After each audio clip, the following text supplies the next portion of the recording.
bakit po tayo ngayon nandito? Ay napakaliwanag kung bakit tayo nandito. Para una, ituloy na ang impeachment trial ni Sara Duterte na matagal niya nang tinatakasan. Pangalawa, para arestuhin si Bato. Kaya po tayo nandito mga kababayan, sapagkat itong si Sara at si Bato ay mga umiiwas sa kanilang mga pananagutan. Sa palagay mo, itong ginawa ni Senator Bato na pagtatago na matagal sa mga Pilipino, dapat bang panagutan niya rin ito? Ay talagang itong ginawa ni Bato, nakakahiya ito.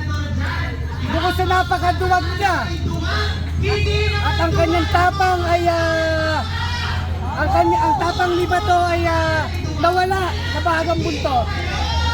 Biro nyo si Bato, 6 na buwang umabsent, 6 na buwan na hindi pumasok sa trabaho, pero biglang sumulpot sa Senado. At ang dahilan ng kanyang pagsumpol sa Senado ay para paboran si Alan Cayetano na maging Senate President. Ibig sabihin, para paboran si Sara Duterte. Anong masasabi mo na sinasabi ng mga Duterte? Bagong bayani raw si Bato. Bayani sa kanila, bayani sa mga naloloko nila. Meron bang bayani na hinahabol ng mga alagad ng batas at sa kanyang pagtakas ay naanupis sa hagdan, nadapa sa hagdan? Nakakahiya. Nakakahiya naman kila Rizal, kila Antonio Luna, kila Andres Bonifacio. Sila Andres Bonifacio ay talagang makabayan yun, nakipaglaban para sa bayan. Si Bato hindi, nakipaglaban para takasan yung arrest warrant niya. Sir, ano po masasabi niyo sa bagong Senate President po? Eh di syempre, tuta ni Sara yan. Alam niyo si Cayetano, puro Biblia ang sinasabi ni Alan Cayetano. Pero ang pinoprotektahan ay mga demonyo. Isa kayo nakakita naman na pinoprotektahan si Bato at alam natin, yang si Alan, poprotektahan yan si Sara Duterte. Sir, ano ibig sabihin ng hawak mo? Maliwanag naman kinakailangan ng isang Alan Cayetano na gumamit ng isang bato para lang agawin ang pwesto. No? Itong pwesto ng Senate Presidency. Para saan? Para harangin nila itong impeachment laban kay Sara Duterte. Dahil alam nila na majority, no? More than 200 na mambabatas ang bumoto para lamang ma-impeach si Sara Duterte. At ngayon, nagmadali sila. Isinakripisyo nila itong si Bato para lang makakuha ng isang boto. Para para agawin ang pwesto kay Tito Soto. Alam naman natin na itong mga alagad at alipores ni Duterte sa Senado, gagawin ang lahat para lang maabsuelto itong kanilang prinsesa na si VP Sara.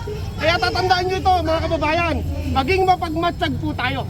Tutukan po natin itong Senado. Wag po tayo magpapaloko sa mga drama nila.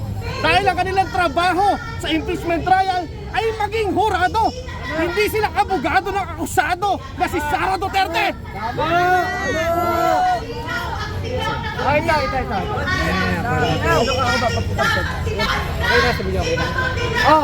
Ito mga DDS, ito ang pera nyo. Mga DDS, sanay naman kayo sa fake, di ba mga DDS? Bagay sa inyo, peking pera. 125 million, good for 11 days. Ayan, pagpirmahan nyo ay Sara. Ito ang magiging pera nyo pag naging presidente si Sara. Fake, ayan fake. Fake ka Sara! Fake! Ayoko po ng Senado at naging kasangkapan ng mga senador na nagpukanlong sa isang kumante, sa isang kriminal na si Bato de la Rosa. Gusto ko po na ngayon din mahatulan na si Bato de la Rosa. Makuha siya sa loob ng Senado sapagkat ang Senado po ay sagradong pag-aari ng gobyerno para maglingkod ng tapat sa bayan.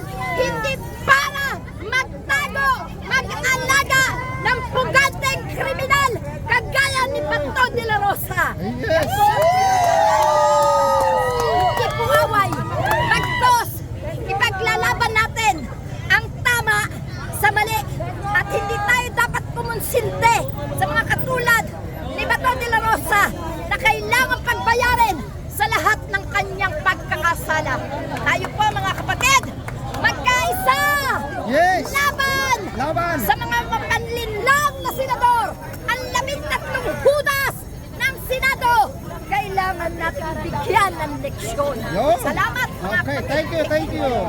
Kung wala pa yung warrant of arrest, sobrang tapang. At nung lumabas na, sobrang takot na nagkakandara pa na doon sa hagdanan ng Senado. Kaya ang sigaw ng bayan, bayan ko, sumuko ka na ba to? Yan ang sigaw ng mga Pilipino. Ang sigaw po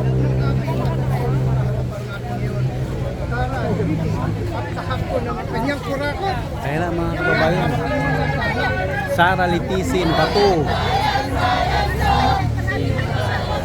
Pero ewan ko kung may ganong usapan din sa ibang mga co-perpetrators si Senator Trillanes. So nasa kanya na po yung Kasi ano yung magiging siya daw naging parang sheriff ng ICC. Again, ako parang tingin ko more than anything, tinutupad lang niya or sumasagot lang siya dito sa hamon ni Senator Bato na to make his day. Ginawa yun ni Senator Trillanes, and alam naman natin na si Senator Trillanes talagang sineseryoso niya yung mga commitments niya. He's very true to his word. So yun, may ganung usapan kay Bato, ewan ko dito sa ibang mga perpetrators. Sir, magkakaroon po ba ng mas malaking malawakang protesta mga sunod na? We'll see po. So, syempre, batayan sa magiging action ng mga bagong Senate Majority kung makikita po natin na talagang sincero yung kanilang yung sinabi ni Senator Alan Peter Cayetano na magsisimula agad-agad yung di gaya ng nangyari last year, magsisimula agad-agad yung impeachment proceedings habang pag natanggap na nila yung articles mula sa mababang kapulunan. That would be a good step. Also kapag kung didinggin nila yung hamon ng taong bayan, hamon nga ng buong mundo na dapat maaresto si Senator Bato upang humarap siya dito sa mga akusasyon tungkol sa crimes against humanity. Kung gagawin nila yun, baka mapapakalma yung galit ng taong bayan. Pero kung hindi po natin yun makikita, talagang sa akin, marami na po yung protesta na nakita natin itong kasalukuyang taon, ng nakarang taon. Pero nabigla pa rin ako sa galit na lumabas noong Lunes. So kung hindi po magsi-step up yung ating Senate Majority, malamang ay tuloy-tuloy din po yung galit ng taong bayan.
Huwag ka na mag-live. Ako lang.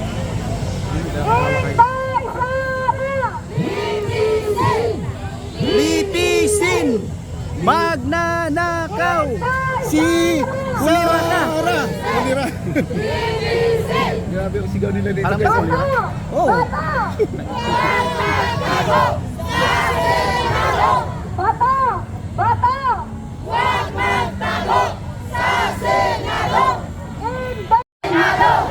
Bato! Bato!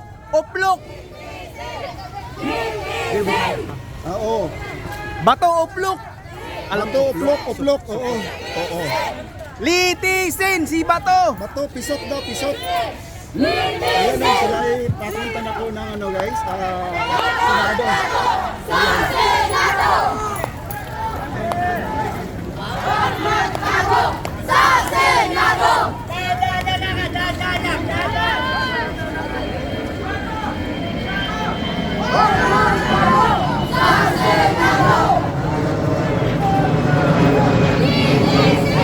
Pupunta na po tayo ngayon mga kababayan sa Senado. Litisin!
patay na.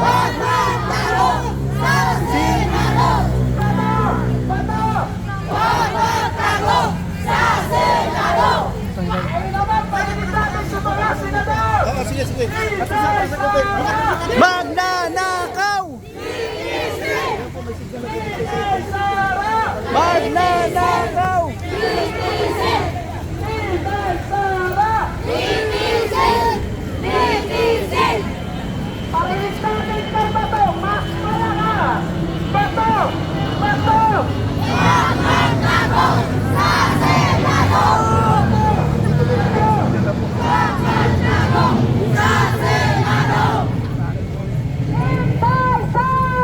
Magnanakaw!